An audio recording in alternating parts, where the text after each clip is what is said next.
SIR আতঙ্কে মৃত্যু হলো এক ব্যক্তির, এমনই দাবি পরিবারের। তাহেরপুর থানার কালীনারায়ণপুর পাহাড়পুর গ্রাম পঞ্চায়েতের বাসিন্দা ৭২ বছর বয়সী শ্যামল কুমার সাহা ২০০২ সালের ভোটার তালিকায় তার নাম নেই। সেই নিয়ে দীর্ঘদিন ধরেই আতঙ্কে ছিলেন। ৩০ বছর আগে বাংলাদেশ থেকে এসে এই দেশে বসবাস শুরু করেন। বর্তমানে তার ২ সন্তান রয়েছে। জানা যায়, এসআইআর ঘোষণার পর তিনি দুশ্চিন্তায় ছিলেন। বিএলও তার বাড়িতে এসে এসআইআর ফর্ম দেওয়ার পর থেকে তিনি মানসিক অবসাদে ভুগতে থাকেন, আর এরপরেই আজ তার মৃত্যু হয়। আর এই ঘটনার পর পরিবার পরিজনরা দাবি করেন এসআইআর আতঙ্কেই তাদের আপনজনের মৃত্যু হয়েছে। এই ঘটনায় পাল্টা প্রতিক্রিয়া দিয়েছেন রানাঘাট লোকসভার সাংসদ জগন্নাথ সরকার।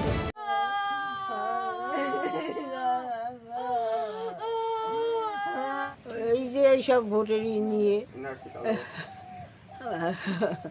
এইসব নিয়ে চিন্তা করে, খায় না, দেয় না, ওই শুয়ে থাকে। এটা কবে থেকে লক্ষ্য করছেন আপনি? লক্ষ্য তো এইটা শুনেই এরকম করে। কেন, ওনার ভোটার কার্ড আধার কার্ড নেই? আছে। তাহলে টেনশন করছেন কেন? উনি টেনশন ছেলেপেলে রয়েছে, ছেলেপেলের কোনো জন্য ২ সালে নাম নেই। আমাকে করি কাজ, তুমি কি বোঝো? তুমি কিছু বোঝো? তুমি ভগ ভগ করে না, তো আমার কানের কাছে ভগ ভগ করে না। বাংলাদেশ এই দেশে এসেছেন কত বছর?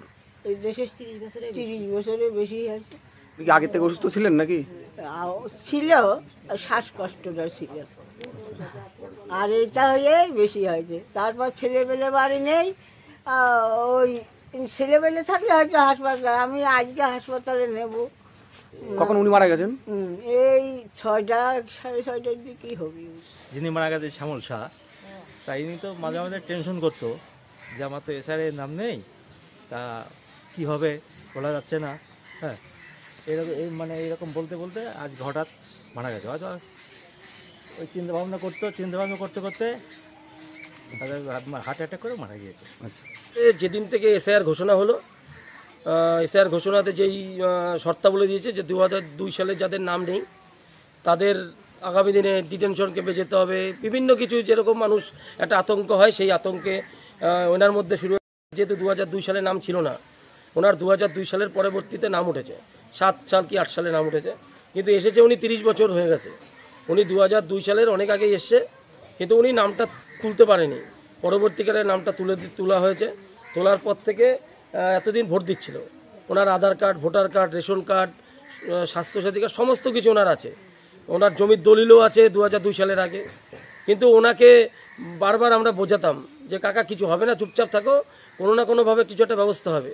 কিন্তু উনি সারাদিন শুধু বলতো আমাকে সুইসাইড করতে হবে, আমার 2 ছেলের কি হবে, আমার ছেলেদের নিয়ে আমি একবারে সুইসাইড করে মরবো, যদি আমরা নাও মরি তাহলে তো আমাদেরকে ডিটেনশন ক্যাম্পে যেতে হবে, তখন ক্যাম্পে গিয়ে আমরা কি করব। উনি এই আতঙ্কে সারাদিন ভুগত, এবং আমাদের এলাকার সকল মানুষের কাছে উনি এই দুঃখ প্রকাশ করত। গত পরশুদিন বিএলও, আমাদের ওই বুথের বিএলও কাজল মণ্ডল, ওনাকে কাগজ দিয়ে যায় এসআইআর ফর্ম দেওয়ার পর থেকে উনি আরও বেশি শরীরে কাঁপুনি সবসময় কাঁপতো যে আমি কি করবো এবার, আমার তো নাম নেই। আমাদের কাছে যেত, আমরা বলতাম যে কাকা কিচ্ছু হবে না, কিন্তু ওনাকে কে বোঝাবে, আমরা বুঝিয়েও ওনার ভিতরটা সেটা আমি টেনশন মুক্ত করতে পারতাম না। তা যাই হোক, হঠাৎ করে শুনলাম আজকে সকালবেলা উনি হার্ট অ্যাটাক হোক, স্ট্রোক হোক, যেভাবে হোক উনি মারা গেছেন। তা খুবই দুঃখজনক ব্যাপার, কারণ এই আতঙ্কে মানুষ, আজকে হয়তো উনি মারা গেছেন, কিন্তু এমন অনেক মানুষ আছেন যারা আমাদের এলাকায়, অনেকেই বাংলাদেশি মানুষের বসবাস, বাংলাদেশ থেকে অনেকে এসছেন, অনেক আগেই এসছেন, কিন্তু অনেকের নাম ২০০২ সালের পরে উঠেছে। কিন্তু উনি হয়তো আজকে মারা গেছেন, কিন্তু দেখতে পাবো আগামী দিনে আরও অনেক মানুষ এইভাবে হয়তো এই আতঙ্কে মারা যাবেন, কেউ সুইসাইড করে বসবেন কিছু।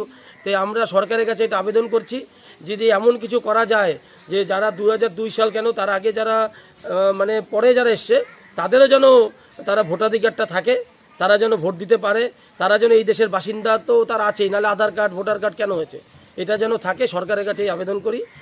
আমরা বলবো এই ভয়ের পরিবেশ, আতঙ্কের পরিবেশ তৃণমূল তৈরি করেছে। অতীতেও 13 বার হয়েছে, এটা 14তম। কোনোদিন মরেনি, এখন মরছে কেন? তৃণমূল ভয়ের পরিবেশ তৈরি করেছে, তাই মৃত্যুর জন্য দায়ী তৃণমূল কংগ্রেস। ব্যুরো রিপোর্ট, বর্তমান ভারত।